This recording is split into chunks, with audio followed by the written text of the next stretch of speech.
Good morning and happy Friday. I often say one of the best ways to prepare us for when obstacles strike, I guess a preemptive approach, is basically finding things you enjoy in your life to keep you grounded. The key is to find what those things are, what works for you, and apply them in your life on a daily basis. That keeps you grounded, out of an emotional freeze, fight, or flight state and keeps you relaxed. That's the theme of today's Sage Insights tip from one of my successful experts.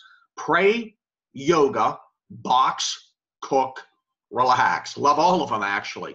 The Sage Insights question this Friday is as follows. What habits, hobbies, or rituals do you practice that help you face adversity in a good frame of mind? The Sage Insights response is as follows.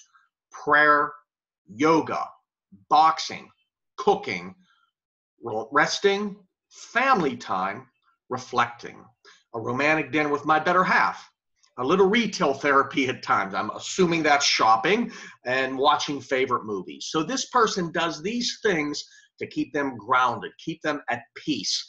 And when adversity strikes, they are better prepared to handle that. The key, once again, is to find those things that work for you and apply them in your life as preventative natures to help you become better at dealing with those obstacles when they do occur.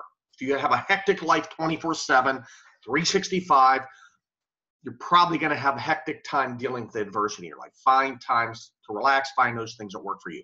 Have a great weekend, and don't forget to check out my other Sage Insights YouTube tips at my YouTube site, the place where you can assertively face those obstacles in your life, hopefully successfully overcome them, and at the least learn a valuable lesson.